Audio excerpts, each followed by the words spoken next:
Oi, pessoal, como vão vocês? Vocês estão bem? Eu vou bem. Hoje eu vou tratar para vocês um assunto importantíssimo, que é a Revolução Russa. Acompanhe esse vídeo até o final, que eu vou contar algumas curiosidades. E se você ainda não se inscreveu, já se inscreve nesse canal, compartilhe para já na divulgação do vídeo, e é isso. O que eu quero passar para vocês é que a Revolução Russa não é um assunto muito difícil, mesmo sendo cobrado em muitas provas e vestibulares. É um assunto fácil de se entender, e eu ainda vou contar no final do vídeo uma prévia de tudo que abordamos aqui, viu? A Revolução Russa basicamente foi um processo de cunho revolucionário, que instituiu o governo socialista na Rússia. E revolução é o quê? Ao pesquisarmos um pouco o conceito do que é revolução, entendemos que revolução é a instalação de algo que seja inédito, sendo exatamente o que ocorreu na Rússia. Então, pessoal, primeiramente temos que entender o que levou essa revolução a se instaurar na Rússia. Em síntese, a Rússia passava nesse momento por um regime chamado de czarismo, em que nesse tipo de regime se presenciava falta de liberdade quase que absoluta, mesmo para a nobreza e principalmente para a classe social, sendo os dominantes chamados de czar, um título que se dava ao imperador russo. Por incrível que pareça, a Rússia foi o último país a se livrar do feudalismo. Esse é um fato relevante, dado que a Revolução Russa ocorre em 1917, anos incipientes do século XX, sendo a Idade Média terminando em 1492. Ainda podemos perceber que a Rússia passava por um período feudal, dado que a Rússia era basicamente um país agrário, com muitas pessoas pregadas à terra. Enfim, com o czarismo, a Rússia não se dava bem. Pessoas passavam fome demais no norte da Rússia, que chegava a menos 40 graus Celsius de frio. E só para entender, a Rússia não era um país desenvolvido e as pessoas não estavam satisfeitas com o modelo de czarismo, demasiadamente absolutista. No entanto, um grupo se destacou por não gostar desse partido russo, chamado de POS-DR, Partido Operário Social Democrata Russo. Vocês não precisam decorar nomes e tal, mas lembre-se que POS-DR é um nome de um partido, beleza? Sendo que esse partido ele pega muito as ideias de Karl Marx e ideias comunistas, sendo ele dominado por Lenin, que ocorriam alguns conflitos, separando o partido pós-DR em dois: os bolcheviques, que no México é a maioria, que significa traduzindo, e os mencheviques, minoria. Assim sendo os bolcheviques liderados por Lenin e os mencheviques por Martov, ocorre uma guerra entre Rússia e o Japão. Rússia já estava com suas condições de pobreza bem lá embaixo e ainda se envolve numa guerra com o Japão, deixando as condições da população piores do que já estavam, né? Levando a população a contestar mediante manifestações e passeatas também, como é aquele velho ditado,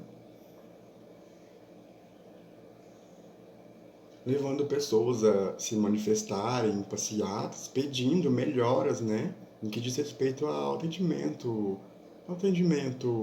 político. Esse episódio foi que ele ficou chamado de Domingo Sangrento, pois o czar não atendeu, né, aos pedidos da população, falando para executarem todos os manifestantes, morrendo cerca de 90 pessoas. E as condições só pioravam. O czar matando todo mundo que pedia direitos, muitas pessoas morrendo, né? Em prol de mantimentos, principalmente os que iam para a guerra. E aí surge uma Assembleia Legislativa da Rússia, chamada de Duma, que pouco ajudou nos direitos populacionais. Mas temos a participação dos sovietes também.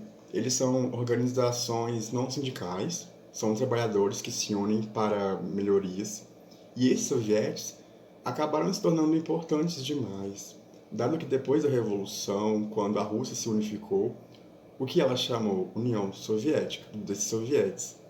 Nesse sentido, um de seus ápitos era Lenin, que falava pão, paz e guerra.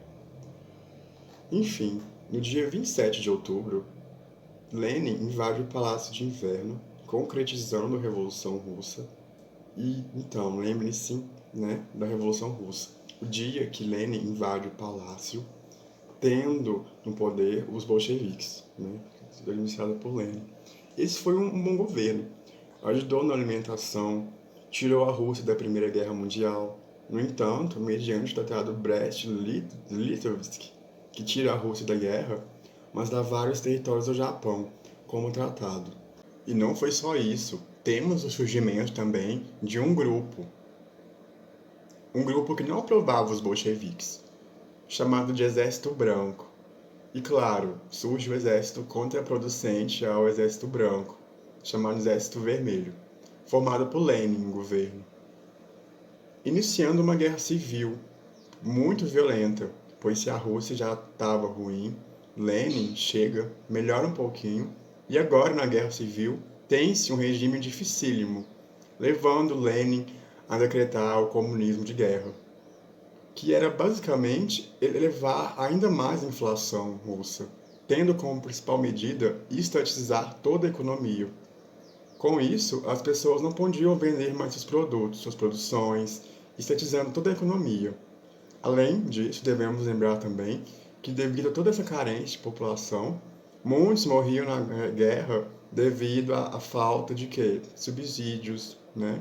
Enfim.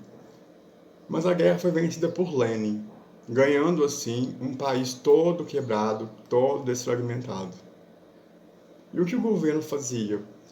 Instala uma economia melhorada. É aquele velho ditado: dá um passo para trás para depois dar dois para frente.